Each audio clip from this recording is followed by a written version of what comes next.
Assalamu alaikum wa rahmatullohi wa barakatuhu. Men uzagırak köbürök sözdü başlayın. Eң негизи мактоолор Аллага болсун. Сиз менен биз жаратуучу, сиз менен бизге өтө райым кылган, мээрим кылган. Ошону менен сиз менен биз ушунча жакшы көргөн себебинен ушул жерде чогултуп өз жөнүндө сүйлөп тураткан Аллага мактоолор болсун, машалла. Ошол эле мезгилде пайгамбарыбыз Мухаммад Мустафа саллаллаху алейхи ва саллям жана салаваттар болсун. Анткени эң адамзаттын улуусу, сулуусу ошону мезгилде пайгамбар саллаллаху алейхи ва саллям акыркы пайгамбар, андан кийин пайгамбар болбойт. Же болсо баардык пайгамбарлардын мөөрү, адамзат үчүн рахмат жана бүткүл адамзатты куткаруучу болуп эсептелет. Пайгамбарга салам салаттар болсун, машалла. Эми мен силерге баягы узун сөздөрдү сүйлөйүн деген деле жокмун. Бүгүн негизи обычно ар бир ишимде деле кайсы жерге барсам даярданып деле барбайм чын да. Бир тема даярданып алып барыш керек го. Анан ошо эмнедир өз адатым ушул эки.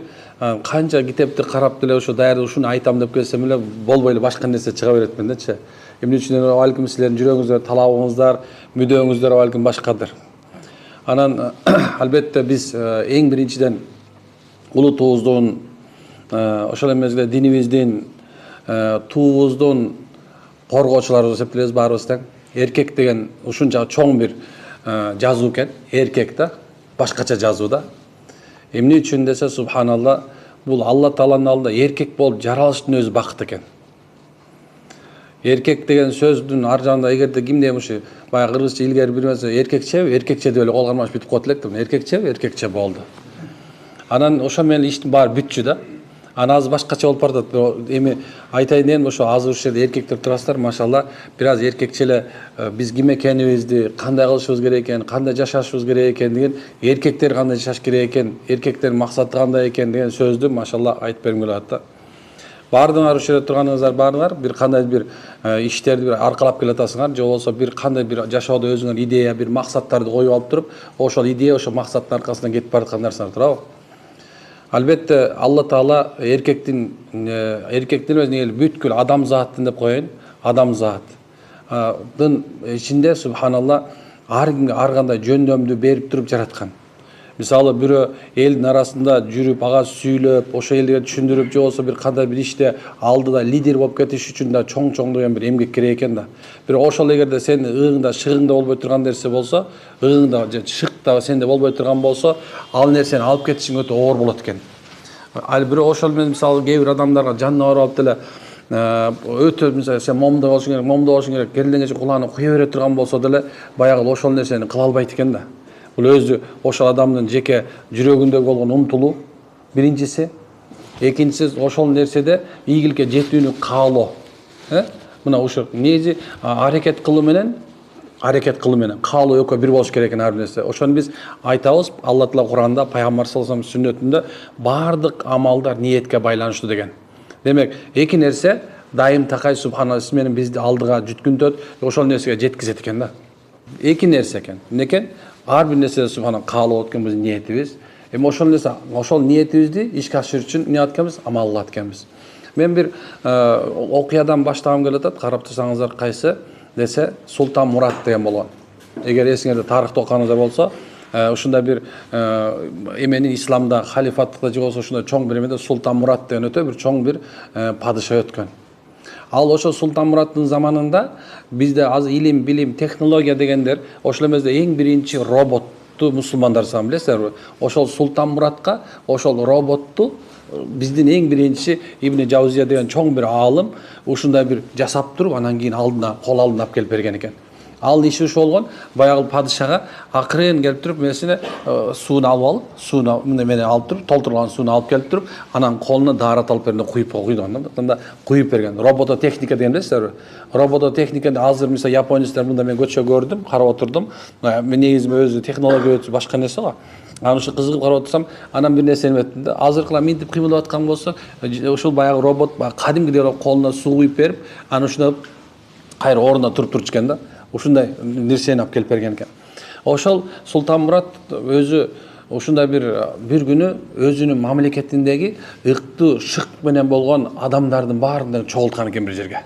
Ушундай чогултуп туруп, ошол чогулгандан кийин ким эмне кыла алат? Падышанын алдына келип бирөө мисалы алса бир момдай кылса, мындай кылам, же болсо бир өз илими менен, же болсо бир нерсе жасаган нерсеси менен келген экен. Ошол ошолордун арасынан бир жаш жигит келиптир дагы, ийнени бир нече метр жерге коюп туруп, анан ошо ийнени көздөй жиптирип атканда баягы жип ошо ийненин ичине кирип кеткен экен да баягы. Бардыгы таң калган экен. Ушундай өнөр экен деген экен. Анан баягы Султанмурат баягыны чакыртып бер келчи дейт экен. Сен буга канча жыл үйрөндүң муну десе, бир нече жыл кетти деген экен. Десе, эми аны Султанмурат, сен укмуштуу нерсе кылыптырсың дебестен, аны алып барып туруп ар жака айткан экен. Барлыгы да муну чыбык менен сабаткыла деп айткан экен. Элдин баары шок болуп атат. Тиги жерде эмне, бул ким? Бул эмне деген эме?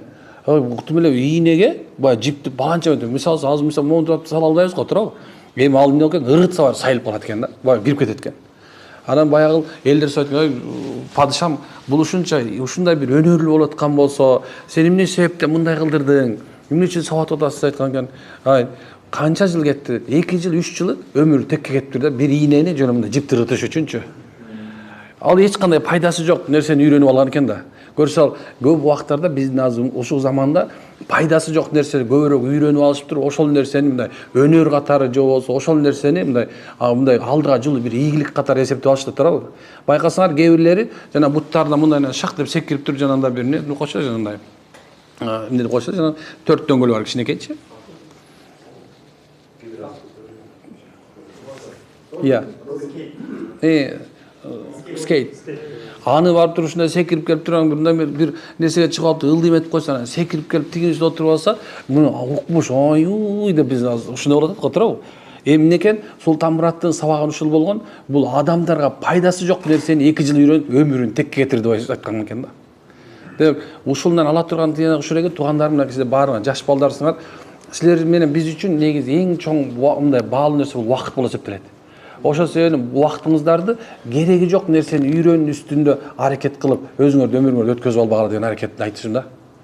Бизде ушул нерсе, биз ниет кылдык бир нерсеге. Ошо ниет кылардын алдында ошол нерсе сага канчалык деңгээлде пайда берет. Бирок өзүңдүн пайдаңан мурда ошол үммөттүн пайдасына канчалык пайда бере тургандыгын ойлонуш керек экен. Мисалы бир жолду тандадың, мисалы соодагерликти тандадың, же болсо бирөөңүздөр субхана бир политиканы тандадыңар, бирөөңүздөр болсо баягы кандай десем, азыр заманда бир чоң бир завод ачайын дедиңер, бирөөңүздөр дагы бир чоң бир адамдар. Негизи элечи, ошол ниет коюп атканда ошол кыргыз элибизге, ошол эмес үммөткө чоң бир пайда бере турган деңгээлде боло турган нерсени ниет кылыш керек экен. Азыркы замандардын ойчулдарынын бирөөсү ушундай айткан экен да. Мен үчүн пайдасыз нерсени ойлонуп өткөргөн убакыт эң бир зыян, пайдымды айтканда эң мен үчүн душман болгон убакыт деп айтат экен да. Биз азыр кереги жок нерсе мисалы алса, эгерде бир адам эң эле жөнөкөй эле мисалы алса, азыр велосипед менен жүрүп ала турган болсочу, ал адам кредитке машина алып эмне берет, туурабы? Пока сен велосипедчен жүрө турушуң керек да, өзүңдүн максатыңа жетиш үчүн, туурабы? Биздики ушул экен да. Биз ошол заматта азыр ойлогондо эң мындай материальный благо деп коебуз го, мындай өзүбүздүн жашообузда эң керектүү болгон нерсе деп туруп мисалы машина алышыбыз керек, үй алышыбыз керек, анан банкта счет болуш керек. Бунун бардыгын тең экинчи планга коюп туруп, эми сен өзүңдүн потенциалыңды, өзүңдүн сенде боло турган нерсенин ушу канткенде элиме, жериме, мындай айтканда диниме пайдасы тиет деңгээлде деген сөздү алып келиш керек экен тууган. Ушундай нерсе. Биз азыр ушундай бир заманда жашап атабыз, билесиздерби? Ушундай заманда жашап атабыз, эгерде мен чисто азыр кылып аткан ишимди карай турган болсо, биз азыр ушундай бир көп стресс, депрессия деген нерсе жашап аткан адамдар көрүп атабыз. Ушуну байкайсыңар ушуну? Ушуну баарын эле байкайсың. Мынакей военнослужащий барып отурат, мисалы солдат отурат, мисалы жоокер. Мисалы өзүнүн деле ушу канча метр турган болсо, көпчүлүк мисалы 70% эмне менен келет экен? Мындай бир мындай жашоодо бир максат таба албай калат. Же болсо мына бир ойлонуп, дайыма ойлонуп жүрөт. Дайыма ойлонууда да. Эми биз ушул жерде отурган 50-60 киши деп коеюн, ушул жерде отурганыбыз баардыгыбыз тең. Ушул жерде азыр мен айтыш менен туура ойлонууну аракет кылыш керек, туура ойлонушубуз керек. Бирок эми ошол ойлонуу, мен ойлоп койдуң, максатыңды айттың. Эми субхана ошону аракет кылышыбыз керек экен. Бирок экинчи пайгамбар саллаллаху алейхи вассалам айтып кеткен чоң бир ушундай осуяты бар да, ушуну унутпашыбыз керек. Ошол жамаатта береке бар. Пайгамбар ушуну айткан, жамаатта береке бар. Демек, бир чоң бир команда болуш керек экен. Же болсо идейни болгон адамдар менен жүрүш керек экен. Билесиздер, кыргызда сөз бар, жакшынын шарапаты жамандын кесепети дейт. Ошол себептен ким менен жүргөнүңөрдү карагыла деп айтабыз да.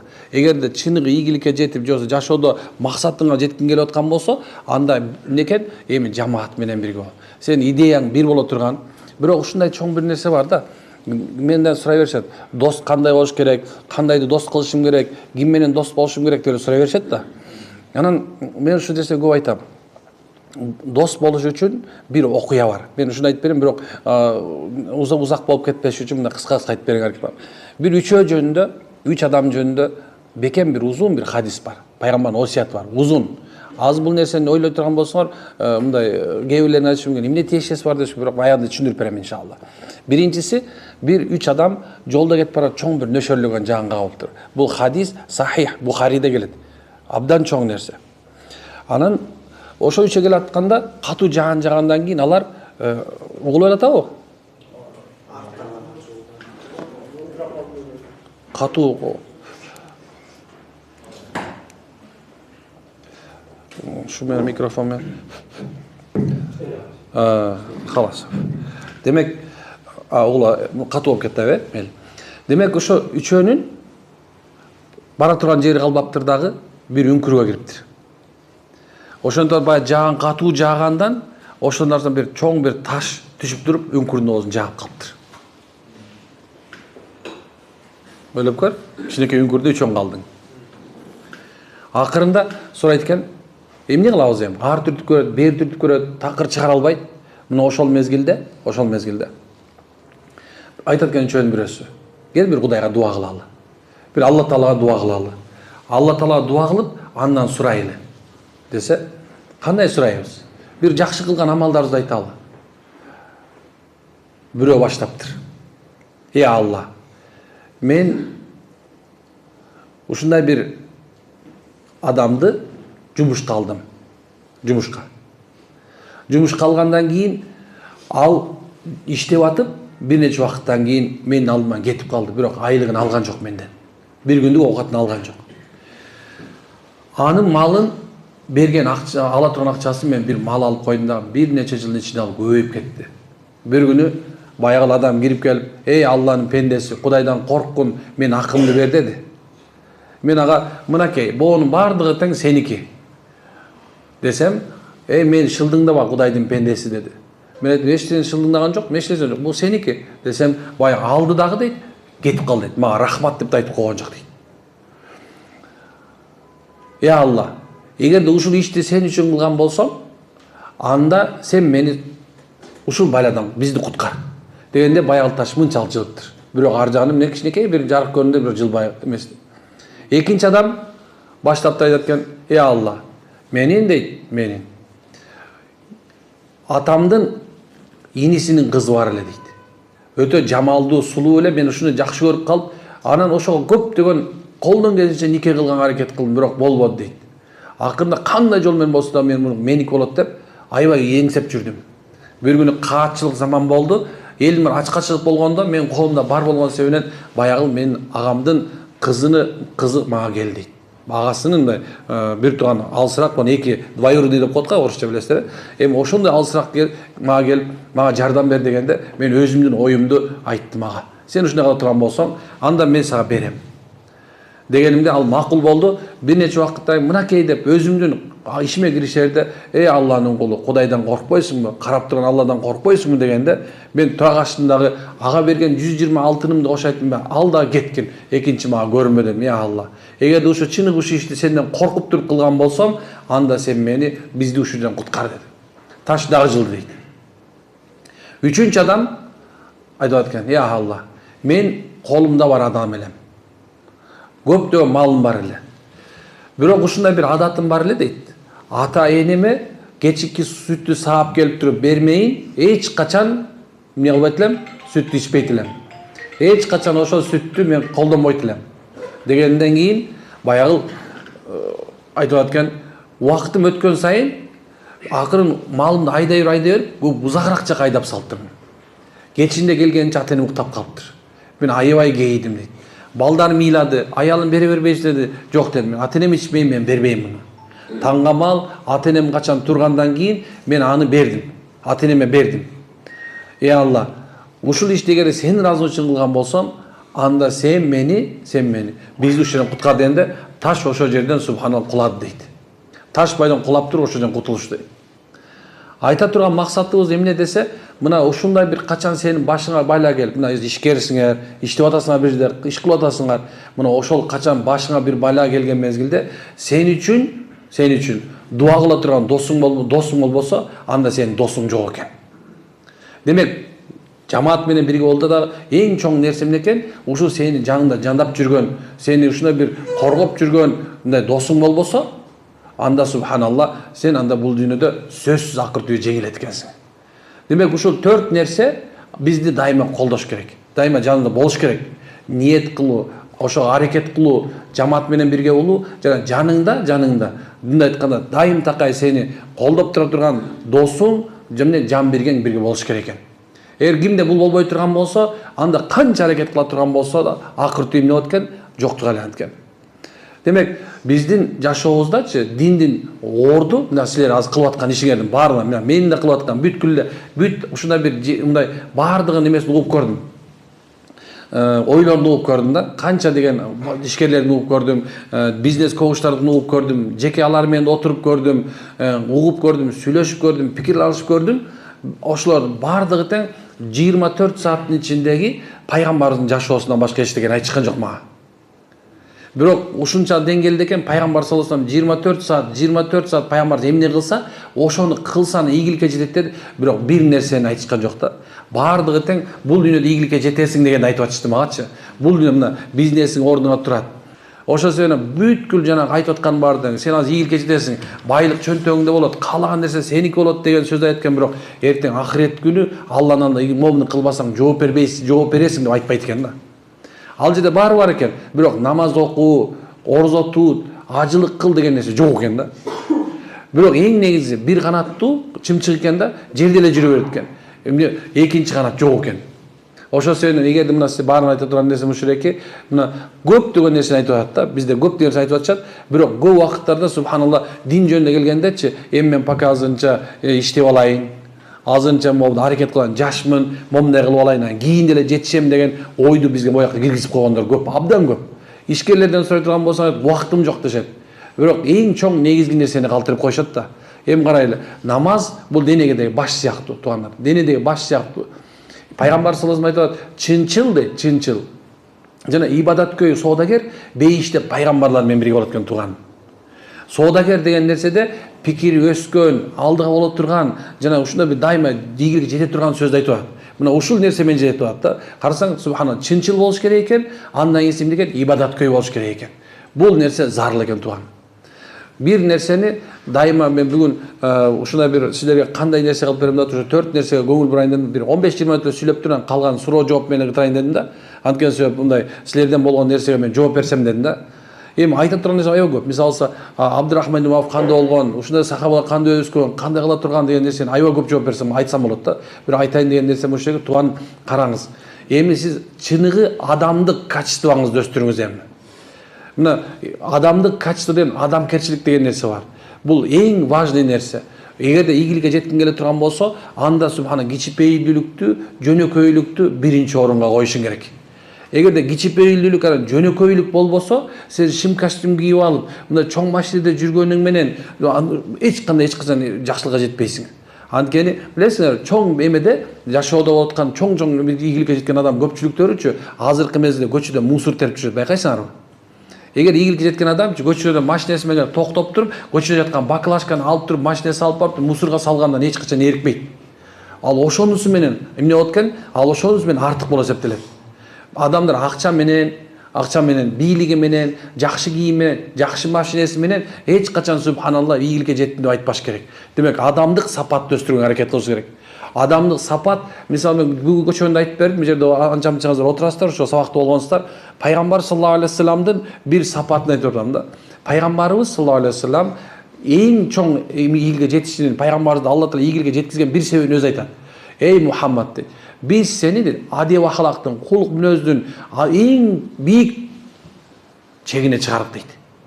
Пайгамбар саллаллаху алейхи вассалам жашоодо адамкерчилик же адамдык сапаты 100% субханалла бийик болгон себебинен Алла Таала ушунча деңгээлге көтөргөн. Караңыз. Пайгамбарыбыз айтып аткан, ey Muhammad deyт, эгерде сен буларга дейт, катуу сүйлөнү, өкүм сүйлөгөнүңдө, буларды сен басып сүйлөгөнүңдө, коркутуп сүйлөгөнүңдө дейт да, жанагындай алып адамдарды сен ким элең дегениңде дейт да, сен биз жок кылып коймокпуз сени дейт. Пайгамбарыбыз саллаллаху алейхи вассалам айтып аткан, Алла Таала, сени сыпатың жакты деп аткан да. Эми карасаң, бейиште Пайгамбарыбыз саллаллаху алейхи вассаламдын эмне басып аткан? Адеп ахлагы берилет экен. Бейиштегилер пайгамбарыбыздай болот. Ал жерде ары тур, бери тур, түртүш, тартыш деген нерсе болбойт. Бул дүйнөдөгүдөй ким дерзкий болсо ошол басып кетпейт. Азыр ушундай да тур, наглость первое счастье деп чап жүргөндөр бар да. Наглый болсоң эле болду. Мисалы машинада келе атасың, мындай бирөө минт өтүп кетейин деп, өтүп кой, өтө бер, машалла, өтө бер. Эгерде кээ бирлер бар, башын тыгып алат дагы, анан кийин могу даже суранып да койбойт туурабы? Эми жөнөкөй акырын эмеден чыгып туруп, таксир жаса, акырын мигайт этип отурган болсо, суранып атат деп токтойсуң туурабы? Кээ бирлерге болсо андай керек жок, башын тыгат дагы, иши мындай уруп ойнойт да туурабы? Дегеним субханалла, эми сен эгерде өскүң келсе, бул эле үлгүлүү болгуң келсе, мисалы эң эле жөнөкөй карайын. Мына татыктуу бала болгуң келсе, анда адеп ахлагың оңдо. Эгерде татыктуу ата болгуң келсе, анда субханалла сен чыныгы адеп ахлагыңды оңдошуң керек. Эгерде сен чыныгы тууган болгуң келсе, анда адеп ахлагыңды оңдо. Эгерде сен чыныгы үммөткө кызмат кылуучу болгуң келсе, даи деп коет, дайыма чакыруучу, үммөттүн бир пайдасын жаза, анда адеп ахлагың оңдо. Ассаламу алейкум. Кичипейилдиктин башат ассаламу алейкум менен башталат. Эгерде ким деген ассаламу алейкум менен муну мындай берип аткан саламы жөнүндө ойлонбой туруп берип жүргөн болсочу, азыр ойлонушуңар керек да. Ассаламу алейкум деген эмне сөз десе, сага Алланын саламы тынччылык болсун сөз туурабы? Эми бул жерде сен тынччылык калып аткан, сен жүрөгүңдө эң биринчи адамга ассаламу алейкум дегенде сен андан жакшылык күтпө, андан субхана ушун жаманчылык кылат дебе. Жок, сен чын жүрөгүң менен ассаламу алейкум, кичипейилдүүлүк менен сен биринчи салам берип кой. Сахабалардын бирөөсү айтат, пайгамбарыбыздын пайгамбар болгондон баштап, мен аркасынан баштап, пайгамбарга жеткенден баштап, пайгамбарыбыздын жанына келгенден баштап бир да жолу пайгамбарыбызга биринчи салам бере алган эмесмин дейт. Анткени пайгамбарыбыз ушунча тездик менен салам бергендигинен эч ким жетишпей калган экен. Пайгамбар а дегенче пайгамбар ассаламу алейкум деп койгон экен да бардачы. Демек пайгамбарыбыз саллаллаху алейхи вассалам адамдар эмне үчүн сүйдүү десе, ошол заманда мына карасаң, эми карап көр, ошол заманды айта берсек эле сөз көп, бирок айтайын десем, мына ошол мезгилде адамдарчы ушунча жана арактын көп болгондугунан мас болуп калып эмне кыларын билбей, көчөдө кетип баратканда ушунча зулумдукка жеткен, бул аялдын ичиндеги эркекпи же болбосо кызбы деп туруп, кээ бир аялдардын иштерин жарып туруп, эркек экен же кыз экен деп басып алып кетип калышкан. Проблема болсо өлтүрүп койгон. Ушунча деңгээлде болгон да, эң демеси. Эми карабайсыңарбы? Анан дагы өзүнүн кичинекей кыздарын, кыз төрөлгөн болсо, түрүлөй көмүп салышкан да. Ушундай бир зулумдук заманда адамдардын бардыгы тең пайгамбарыбызга келип суроо берип аткан. Эй Мухаммад, сен эмнеге келдиң бизге дегенде, эң биринчи айтканын карабайсың, пайгамбарыбыз мен силердин жүрөктөрүңөрдү бириктириш үчүн келдим деген. Эми карагыла. Тууганым, эгер сен адеп ахлактуу болгон болсоң, сен сыпатыңды кичине оңдоп аракет келген болсоң, эми бардык адамзаттын башын бириктиргенге аракет кылыш керек. Кай жерде болсоң субхана. Билесиңерби, 4 кишинин башын бириктирген, 5 кишинин башын, 10 кишинин башын бириктирип туруп, ошого жакшылык тартуулай турган болсоң, үстүнө үстөмдүк кылып, аны баспастан, ушундай бир жакшы бир мамиле менен ошолорго башын бириктире турган болсоң, анда бейиште пайгамбар менен бирге болуш бул гарантия болуп эсептелет турган. Бул дүйнөдө ийгиликтерди айтпай эле коюш керек. Анткени бул сыпатта, бул сапатта адам эч качан артка кетпейт. Алдыга гана жыл болот. Эгерде мына ошол жердеги IT деп атат, жерде IT чоң бер эме экен, колледж экен, туурабы? Колледж экен чоң.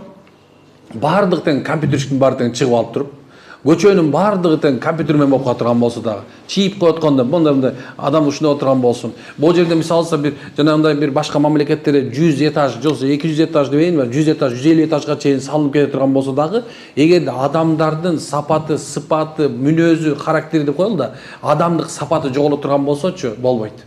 Мен көчө Япония жөнүндө, Кыргызстан менен КТРди айтып атат да. Япония мамлекети жөнүндөчү. Япония ушунча деңгээлде өсүп кеткен экен. Кытайдан кийин экономикасы экинчи турат экен. Билесиздер не? Кытайдан кийин Япония турат экен субхан. Америка эмес экен. Демек биздин өсүшүбүз чыныгы маданият деген сөз бар, билесиздерби? Баянчөрөк бир дагы карасам, бирөө мындай бир эмени чытап салыптыр, мусорду чытап атса, бирөө пробкага токтоп калды, баягысын алып туруп, кайра машинага жыргытып атат дегенчечи. Көрдүңөрбү ушуну? Мен ошол жерден субханалла бул да тарбия дедим да. Тарбия бул. Демек биздин маданиятыбыз өсүш зарыл экен. Демек сен эгерде субханалла адамдардын башын бириктере турган болсоң, эми сен өзүң маданияттуу болгонго аракет кылышың керек. Көчөдө басуу маданияты, сүйлөө маданияты, ата энеге мамиле кылуу маданияты, туугандар менен болот. Муну этика, эстетика деп туруп, барган университет окугансың, ошо этика, эстетика деген бар. Мисалы сен лидерсиңби, сен этикаң дагы, эстетикаң дагы орунду болуш керек. Сен кийинип жүргөнүң, баскан турганың бардык нерсе эмне болуш керек экен? Ошол адамдар үлгү болуш керек экен. Бирок эгерде кимде ким эң акыркы айта турган болуш керек, кимде ким башка адамдар көрүш үчүн оңолсо, ал адам эч качан ийгиликке жетпейт. Сен Кудай көрүп турат деп ийгиликке жеткенге аракет кылсаң, Кудай көрүп турат деп өзгөргөнгө аракет кылышыбыз керек экен туугандар. Ушундай нерсе. Ал эми бул нерсенин баардыгына жетиш үчүн бизге боо жардам бербейт. Чын айтам. Боо такыр жардам бербейт. Ошол ишкерлигиңерди кылардын алдында канча да мээнет кылыңар, туурабы? Мээнет бар. Көп адамдар сенин мээнетиңди билбеши мүмкүн. Заводко кирип турупчу бир адам, сен заводуң иштеп атат, ошого кирип туруп только кемчилигин табат, билесиңерби? Эч качан эмесин таппайт. Только кемчилигин табат. Бирок сен ошол заводду тургузуп, жолсо ошо иш иштеткенге чейинки болгон проблеманы эч ким айтпайт, туурабы? Ошондой эле бул нерсе ушундай да. Бүт баарын даяр кылып берет, анан критикалай айтабыз биз. Бирок башында ошо канча жеткендиги тууралуу айта турган болсочу, эми деп баягы күмөнсүнөбүз, жолсо байкеси жардам берди да, тиги таанышы бардыр дейбиз, туурабы? Ушундай нерсе. Эми ошол себептен готовый информация дайыма адамдарга даяр болуп берилген нерсенин баркы кадыры болбойт. Ошол адам ошол нерсеге жетүү үчүн китеп окуш керек турган. Китеп негизи бул исламда орду чоң. Кандай чоң дебейсиңерби? Курандын бир аты эмне? Китап. Алла айтат, китап дейт. Бул эмес. Куранда Алла айтат, китабулла. Алла Тааланын китеби. Китеп деген эмне дегенде айта турган болсок, ошол жакшылыктын жыйындысы экен да. Кайсы болсун жакшылыктын жыйындысы? Чоң алымдар айтат, караңгылык жоюлмайын дейт. Караңгылык жоюлмайын. Акылда караңгылык жоюлмайын дейт да, жүрөктөгү такыбачылык жардам бербейт дейт. Ошо сиз унутпагыла. Бул жердеги акылда караңгылык жоюлмайын дейт. Жүрөктөгү такыбачылык жардам бербей калат. Муну көр такыбачылык деп айтат. Ошол себептен алымды, билимдүү адамдын уйкусу 1000 такыбанын ибадаттан өйдөрөөк турат. Бир алымдын, билимдүү адамдын өлүп калышы дейт, бир айылдын өлүп калганы менен барабар болуп эсептелет. Демек, илимдин деңгээли исламда кандай экенин көрдүңүзбү? Демек, биз алдыга илим менен жылышыбыз керек. Илимди жөн эле албаш керек. Мындай айтканда жөн эле эмес. Ошого маани берип, маңыз берип, ошондон пайда алыш керек. Илим бул, мындай айтканда жанагындай бир мисалса манго, арбуз, коон деп айтпайсызбы? Канчалык оккансың, китеп ошо боюнча келет сага. Эми ошон канча сен сыгып согун чыгарасың, ал сенден зависит этет да. Эгерде ошондон канча ала ала турган болсоң, кээ бар да, манго боюнча калат да. Арбуз боюнча калат. Анткени анда маңыз таба албайт. Китепте субхана маңыз, жолсо ошонун түпкүрүгү эмне максатта жазылгандыгын караш керек. Бир китеп болушу мүмкүн, момундай китеп окушуң мүмкүн да. Бирок максаты бирөө эле болот да, акырында жазылат да. Кээ бир адамдар окуп максатын таппай коюшу мүмкүн. Ошол себебинен илим дейт да, илим бул рызкы. Кимге берилери, ким алалары бул Кудай тарабынан жазылган. Демек, Алла Таала сизге эмне деп аткан? Икра. Оку. Бисми раббикаллади халак. Алла айтат, шунча деңгээлде айтат, сени жаратып койгон Алланын аты менен оку деп атат. Эми жөн эле жараткан жок дейт да. Алла Таала силерди мында бир болбогон бир сасык судан жараткан Алланын аты менен окугула деп атат да. Эч нерсе жарабаган болчусуң. Демек сен окусаң, эмне болот экенсиң? Сен адам болосуң деген сөз экен да. Ушундай нерсе, сен жеттиң, байлык таптың, мындай, бирок илим окубаган себебиненчи өзүңдүн фамилияңды нормально жаза албасаң эмне кереги бар туурабы? Сен эч кимге бир нерсе айта албайсың. Ошон үчүн илимдин орду туган өтө чоң. Китептин орду өтө чоң. Ар бириңер күнүгө ушул бир китептин мындай бир канчалык деңгээлде мындай өзүң үчүн алганчалык окуганга аракет кылыш керек. Мен көчөнө эме кылдым, ылдам окуу боюнча, тез окуу боюнча, мындай айтканда финдердин методологиясы бар экен, Америка методологиясы бар экен, анан ушуну бөлүнүп өткөндө Филиппиндин методологиясы бар экен, мындай ар методдор жазыптыр да. Анан соң мындай карап отурдум дагы, анан мен бир тыянакка келдим. Мисалы, мен үчүн андан көрө өзүмдүн тилимде бир китепти шашпай маңызын чыгарып туруп, мазмунун карап туруп, окуп өзүмө керектүү нерсени акылыма сыйдырып алып, ошого амал кылышым жакшыраак экен. Бат окуп эчтеке түшүнбөй калганчы. Демек, биз эмне кылышыбыз керек экен? Илимдин аркасынан чурканга аракет кылышыбыз керек. Илим керек бизге. Анткени келечек жаштардын колунда деп айтабыз дайыма. Силер бул жерде отурган баары эч кимибиз билбейбиз, эртең ким болобуз. Балким иншалла Кудайым буйрса президент отурат ушул жердечи. Кийин мени эстей турган бирөө бардыр. Ошондо айтты эле депчи. Мангон боюнча калбаган жакшы болуптур депчи. Туурабы? Субхан ушундай да, көбүнчө ушундай нерсе. Бул жерде балким дагы бир чоң ученыйлар отурасыңар, мен билбейм. Балким Кыргызстандын бир жанагындай бир түп тамырын өзгөрүп кете турган бир нерсе ойлоп турган жерде отурасыңар. Балким ушул жерде дагы бир кандай десем, адамзат үчүн, биздин келечегибиз үчүн эң пайдалуу нерсени чыгараткан отурасыңар. Аны айта албайм, билбейм. Бирок дегеним, субханалла, биз келечекти мындай бир караңгыдай көрөбүз. Өтүп кеткен убакыт менен жашабайбыз. Мына бүгүнкү күндү колдонобуз. Бүгүнкү күндү важный. Анткени эртең боло турган нерсени эч ким өзгөртө албайт. Өтүп кеткен нерсени, болгон, бүткөн нерсе, ага кайгырып деле кереги жок. Арткыдагы болгон ошибкаларды эстей бере турган болсоң, болгон адашып кеткен жериңди эстеп кап, момундай кылсам болмок экен десең дагы адашасың. Эми келечекте момундай кылам деп деген максат койсоң, субханалла, адашпайсың. Максатыңды коюш керек дагы, ошо максатка жетиш үчүн бүгүн аракет кылышыбыз керек иншалла. Аракет. Пайгамбардын жакшы сөзү бар. Сонун сөзү бар, эстеп калыңыздар. Бүгүнкү ишти эртеңге калтырбагыла деген пайгамбарыбыз. Бүгүнкү иш мына, бүгүн кылына турган ишти эртең деген калтырбаш керек. Эгерде динде калтырган болсом, шайтан адамга 6 тарабынан келет. Бирле тарабынан келбейт, 6 тарабынан келет. 6 тарап түшүнүп атасыздар да? Алдыңан, артыңан, үстүңөн, алдыңан, оңдон, солдон келет экен. Жөн турбайт экен. Ушинтип келе берет экен да, эң чоң нерсе жаш кезиңде. Жаш кезде эртең кылам дегенге үйрөтөт экен. Бул пайгамбарыбыз айткан. Качан эртең деген сөз чыкса өзүңөн болду экен. Сен бул дүйнөдө субханалла ордунда калдың. Байланган аттай эле. Ошон үчүн бүгүн аткарыла турган ишти бүгүн кылыш керек. Дайыма субханалла тоокелчи болгонго үйрөнүш керек. Тоокел билесиздерби? Тоокел кылуу, рисковать этиш болот. Бирок пайгамбар саллаллаху алейхи вассалам айтат. Тоокел кылуу. Тоокел Алла Таалага толугу менен эмне кылыш керек? Тоокел кылыш керек. Кылып аткан ишиңен коркпош керек. Эгерде ким корко турган болсо, аны кылбай коюш керек. Чыңгыз хан айткан бар, туурабы? Чыңгыз хан айткан бул нерсечи, эгер кылсаң кыл дейт. Эгер корко турган болсоң кылбагын дейт да. Демек, коркунуч бул бизге кереги жок нерсе. Бөтөнчө жаш кезген эч нерседен коркпо. Мында болуп калса, чемне болот, анан тиги жок, коркпостон субханалла ошол нерсени аракет кылып көр. Болбой калдыбы? Машалла бияында да жол бар, унутпа. Ушундай нерсе. Биз жолду издейбиз дайыма.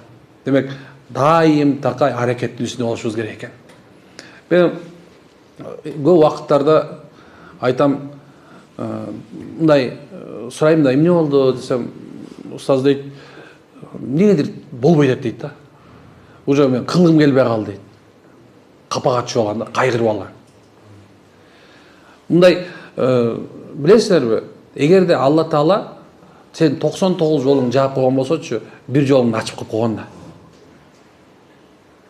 Кээ бир адамдарды карабаш керек. Алар бир баштаганда эле карасаң, самолеттой эле, ракетадай сенден ашып кеткен болот. Сен аларды карабай эле кой. Дайыма сендин аркаңда калып калганды кара. Ошондо дайым такай алда болосуң. Биз ушундайбыз. Дайыма Алла Таала өзү биз ойлобогон, күтпөгөн жерден жолду ачык кармап турат дайыма. Сен толго болгону тоокел кылып, аракет кылып, эмне кылыш керек экен? Алдыга жыла бериш керек экен иншалла. Аракет кылабызбы? Алла разы болсун. Биз кыска нуска ушундай эми.